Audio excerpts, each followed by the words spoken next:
The Gundam Metaverse is back, and it's bigger than ever.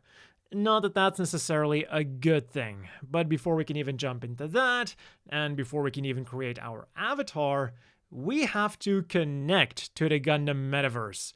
Because just like the last test, instead of having to download it, it's all beamed directly onto your computer screen by Bandai's famously robust servers. The game claims that if you have 3 bars, which you can see in the top right, your connection is optimal. I have 3 bars, and just look at the latency in just the character creation screen. This is going to get so much worse when we get into the bigger areas. Also, something that you might not be able to tell if you're looking at this video on your phone, the graphics are extremely low res. As for the character creation itself then, well, they're still the same bland characters. They did some more customization options, but it still feels pretty barren, and there is still a distinct lack of polish. The male and female characters share the same head. Whenever you change the hair, it switches back to black instead of sticking with the previously selected color, and they managed to misspell Anaheim as Ananheim. On the flip side, I did think that it was funny that none of the options were gender locked, so even if you select a female character, you can give him a beard. So I did. Also, we finally got uniforms from the anime, although I don't know how praiseworthy that should be. You're making a Gundam Metaverse. Having Gundam uniforms for the avatars should be a no-brainer. But with my masterpiece done, it was time to explore this brand new take on the Metaverse. And I seriously don't know what to complain about first, because as soon as I spawned in, I was just hit with problem after problem. First of all, no, your internet connection is not bugging out, nor did the video fail to render properly. This is how it was playing for me. Again, I still have 3 bars. Throughout this entire video, I will have 3 bars. This is supposed to be smooth gameplay. And talking about the gameplay, the controls are just as baffling. It uses the standard WASD to move around, but they opted for tank controls. Like, are you kidding me? And it wasn't until much later that I realized that you could strafe by holding the right mouse button. This made so many things needlessly complicated and tedious, like looking at things in the photo gallery. Also, it says F to interact with the picture, but that just straight up didn't work, and it's not like last time where the game randomly stopped registering certain key presses, because for everything else, I could still use F to interact just fine. After reviewing the footage though, I think something else is going on. In the first beta test, interacting with a picture meant that you would get a pop-up with that picture so you could more easily see it. Which is also similar to what happened with everything else in the third beta test when you interact with it. But I think that with just the pictures in this third test, interacting actually means liking. Because when I'm standing next to some pictures, desperately trying to interact with them, you can see the number go up. Now, I did notice this while playing, but I didn't think it was my clicks that were making this happen. Because, you would assume that you could only like a picture once. But as you can see, you're apparently not limited to 1 like per picture, which just sounds like something begging to be abused. So no matter what it is, there seems to be something broken here. My third major complaint then was the use of AI voices. Bandai, you are not a small independent developer, and even for them, I would prefer having no voiceover over an AI voiceover. It comes across as cheap and lazy, because if you can't even bother to hire voice actors, what is the rest of the thing going to be like? And maybe you didn't even notice that they had voices, because by default, they are way too quiet compared to the music. Welcome to the Gundam Metaverse. Here we have a lobby made up to look like a space colony, a live area, the shop, and the fan works display area for you to enjoy.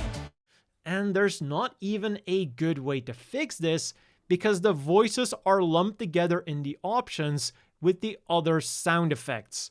All you can do is lower the music, making everything else super loud. And talking about the music, my ears especially liked it when the music of the hub world overlapped with the music that certain buildings in that hub world were playing.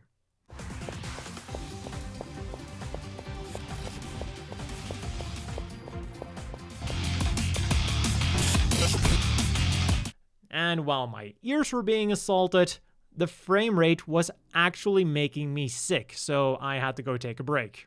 And here is Editor Kakarot to quickly tell you that the recording actually makes it look better than it felt to play.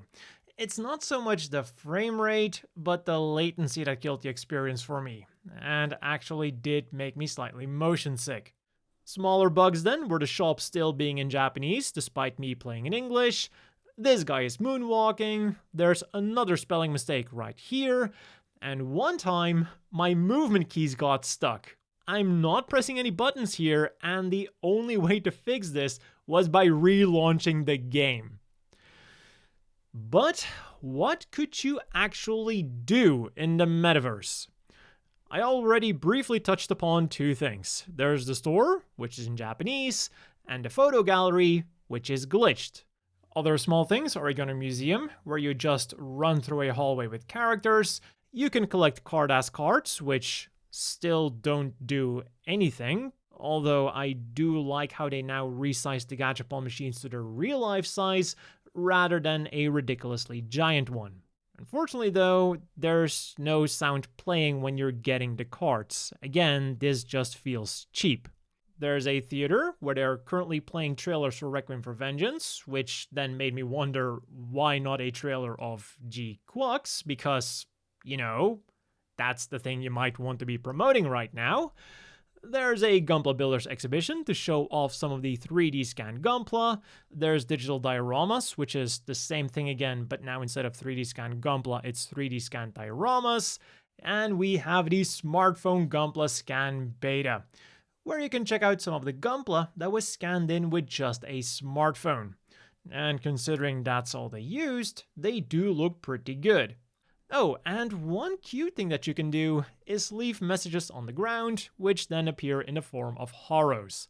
I like the sentiment behind this, but these messages appear for everyone in the game, and they can also be left anywhere, so I can definitely see these things becoming an eyesore, whether people maliciously spread them or not. Also, the button to interact with these messages is the same button to interact with everything else, so they're definitely a nuisance when they are placed close to something else. Overall, the things that I've mentioned so far didn't really make that big of an impression on me, at least not a positive one. It was either stuff that I'd already seen, or very things, combined with bugs. But this time around, the metaverse did also have some big aces up its sleeve. There were playable minigames and a Hatsune Miku concert.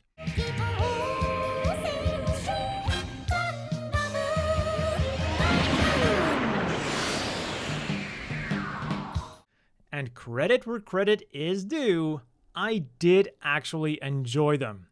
The Miku concert was the most straightforward thing. It was Miku singing the openings of the OG Gundam and G Gundam, and two of her own hits, Senbon Sakura and World Is Mine, combined with some cool Gundam visuals going on all around you. At first, I was skeptical about how much I would enjoy this, but I did end up finding it very endearing.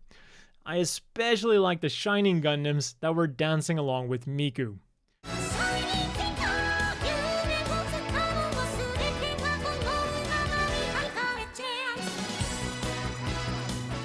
The games then were a bit more of a mixed bag, but mainly due to the lag that I was experiencing. There were 2 games available, and both of them used those 3D scan Gunpla to show off what the technology will be capable of in the future. The first game was the simplest one, and just involves you dodging obstacles that come at you on 3 lanes. I think we've all played a racing game like this on those cheap Tetris handhelds. It's nothing groundbreaking, but it does what it sets out to do. It's just that the gameplay on screen is extremely bad due to the aforementioned latency. And to illustrate this, I moved my mouse when I pressed a button. So just look at how long it took to register that click. But this latency didn't stop me from somehow topping the leaderboards for the second game. And I'm not even joking. As of the recording of this video, I am ranked first for the Gundam F90. And the best way to describe this game is a budget first-person hero shooter. It is played 3 versus 3, every mobile suit has its own individual weapons, and your goal is to get the highest score. You get points by either taking out enemy players, enemy NPCs, which spawn randomly, or the raid boss, which spawns in the middle and can be attacked by anyone. And throughout the level, you can also find various power-ups. And believe it or not, but with this game, I just straight up had fun. If it wasn't for the latency, I probably would have been playing this a lot more. You don't have to worry about leveling up your mobile suit or your weapons or some other BS. The matches are short and sweet, and you're aiming for a high score on the leaderboards. I was not expecting to give this high a praise to the Metaverse, but here we are. Still, ending a video about the Metaverse on a high note just doesn't feel right, so let's talk about one more bad thing. The overworld has been made significantly bigger, but the problem is, the amount of facilities has remained the same. So the only thing they did was creating more empty space between point A and point B. They did try to spice things up a bit by giving the building some Gundam flair, but at the end of the day, it's still just wasting your time. It might feel more like a colony now, but they did so at the expense of convenience. And as far as I know, there's no quick travel option either. Also, here is your obligatory reminder that the Metaverse has cost Bandai at least $130 million. And yes, those are US dollars. So while I did have some good things to say about the Metaverse this time around, it was about time. And that was my experience in the Metaverse. So if you also tried out this third Metaverse test, let me know what you thought about it down below. I especially want to know how your latency was.